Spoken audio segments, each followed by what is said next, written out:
তো hello guys, আজকে আমরা এসেছি চিড়িয়াখানায়। দেখতে পাচ্ছেন এখনো হরিণ আছে। আমরা অনেক কিছু দেখবো, আপনারা থাকবেন আমাদের সাথে।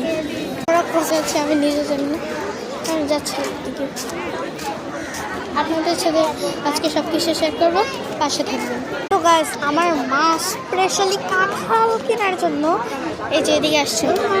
দেখুন অবস্থা, কি অবস্থা দেখতে পাচ্ছেন। কাঁঠাল কেনার জন্য আসছে। ভাবতে পারতেছেন কাঁঠাল কেনার জন্য কেউ চিড়িয়াখানায় আসছে?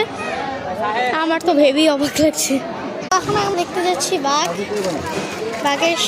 বাঘের সামনে গিয়ে আপনাদেরকে বাঘ দেখাবো। ইয়েস, তো যাচ্ছি আমরা এখন বাঘের দিকে।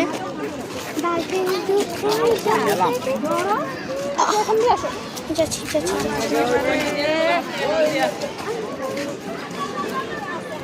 ওকে, সামনে এটা কি দেখতে পাচ্ছি? আমি তো জানি না। তো দেখা করছে একবারে বাঘের কাছে। আমরা বাঘের বদলে বান্দরের কাছে আমরা চলে আসছিলাম। বাঁদর, ওয়াও কত কিউট বাঁদরটা। বাঁদর কিন্তু আমি কতদিন দেখি আশায়। আমি বাঁদর না। তোমাকে দেখার জন্য এত কষ্ট করে এখানে আসলাম। আমাকে কি এরকম দেখতে মনে হয়? না, এরকম দেখতে মনে হয় না, কিন্তু আচার আচরণ এরকম আর কি।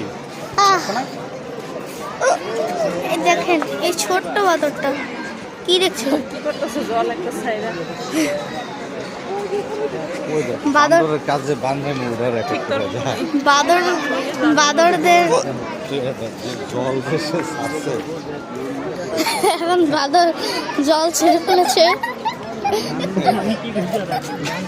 আপনারা কিন্তু কমেন্ট করবেন না যে আমি এরকম